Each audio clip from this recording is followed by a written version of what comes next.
July 21st, 1999. A NASA engineer is watching his screen. He isn't working. He's watching something disappear. Lines of source code. Gone. Not crashed, not corrupted.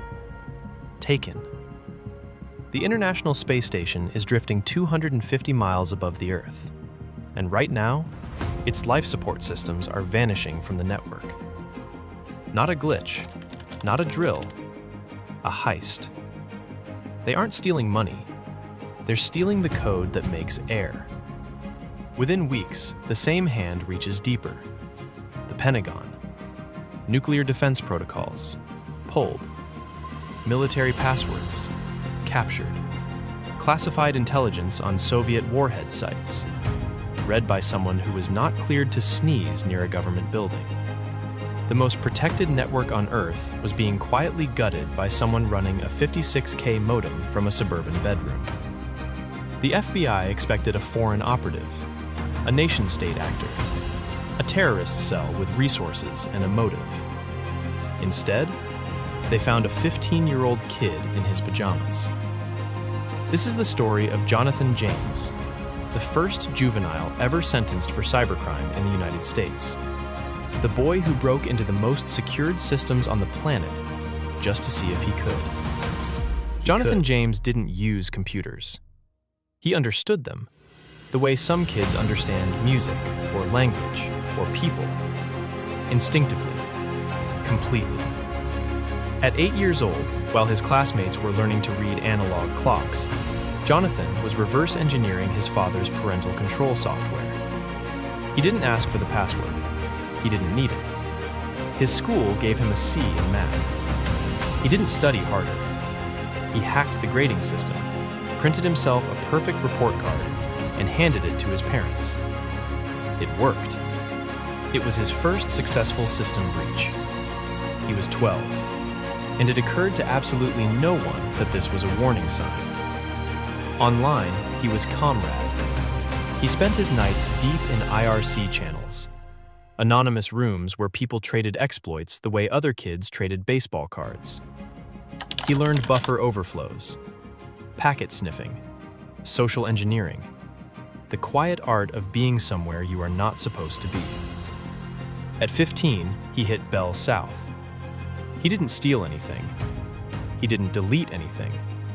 He walked their internal network for 4 hours, mapped their infrastructure, read their traffic, and left without a trace. He called it practice. Bell South called it nothing. They never knew he was there. June 1999. Jonathan James set his sights on NASA. You'd assume the agency that puts humans in orbit, the agency with a $14 billion annual budget, the agency responsible for keeping people alive in space. You'd assume their cybersecurity was extraordinary. You would be so wrong. Their root password, the master key to their entire network, was password 123. Not a metaphor, not an exaggeration, the actual password. Locking a nuclear facility with a post-it note. The entry point was a known vulnerability in SendMail, a software package NASA hadn't bothered to update.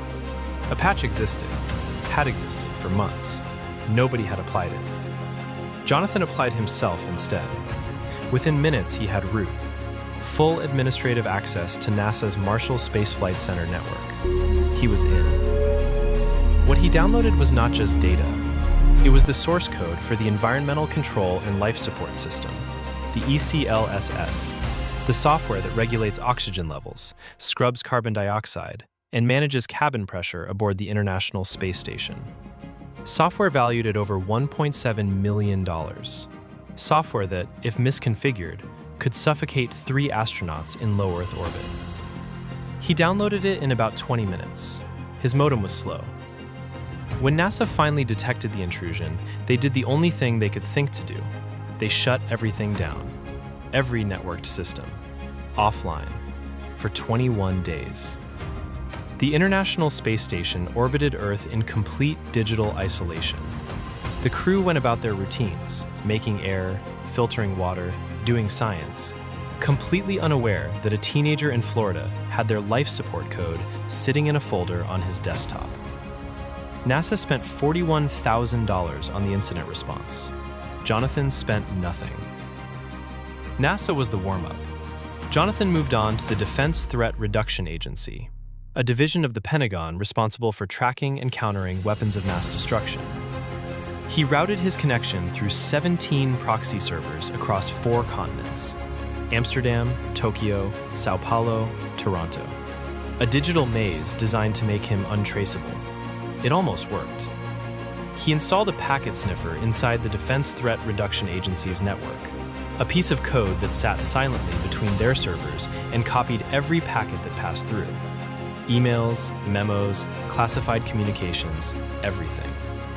Over a period of weeks, he captured more than 3,000 messages, including documents detailing nuclear weapons capabilities in the former Soviet Union.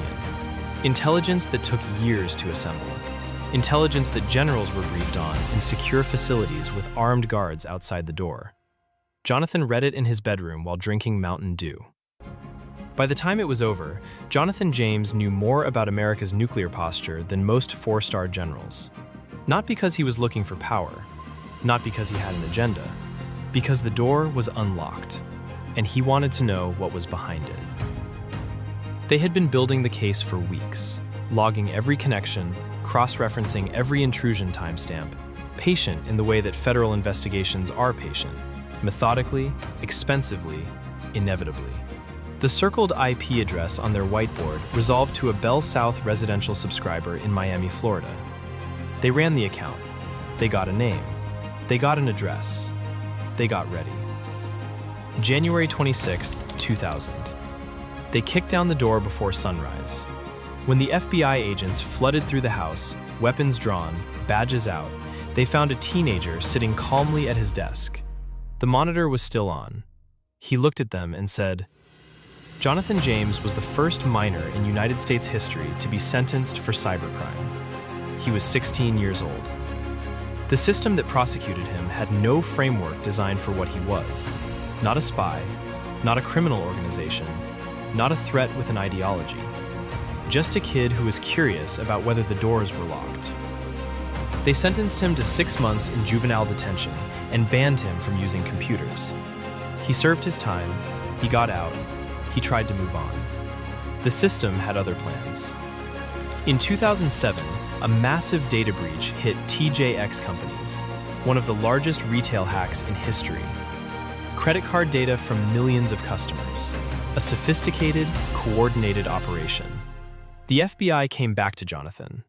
No evidence connecting him to the hack. No digital fingerprints. No motive. No proof. Just a name they already had in a file and a case they needed to close. He was no longer a teenager with curiosity.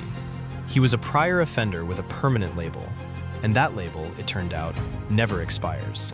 The case was eventually dropped. Insufficient evidence. But insufficient evidence is not the same as innocent. Not in the way it's lived. Not in the way a label follows you. Jonathan James knew they would come again. He wrote as much. He wrote that he had no faith in a justice system that would always see him as the thing it had already decided he was. On May 18, 2008, Jonathan Joseph James took his own life. He was 24 years old. The evidence boxes still sit in a federal storage facility somewhere in Florida. Case number 00-CR-1099. A report card, some floppy disks, an IRC log, the hardware that accessed NASA, the hardware that read the Pentagon's mail, the hardware that held, for 21 days, the source code that kept 3 astronauts breathing, bagged, tagged, archived, and the screen goes dark. If you found this useful, or just genuinely could not believe the foundation thing, subscribe. New videos drop regularly. Same format, same obsessive level of detail, different catastrophe. And if you want to help the channel grow, share this one with someone who uses the word secure. Thank you for watching. Seriously, In a world of 30-second videos, you just sat through 6 minutes about Swift network architecture. That means something. See you in the next one.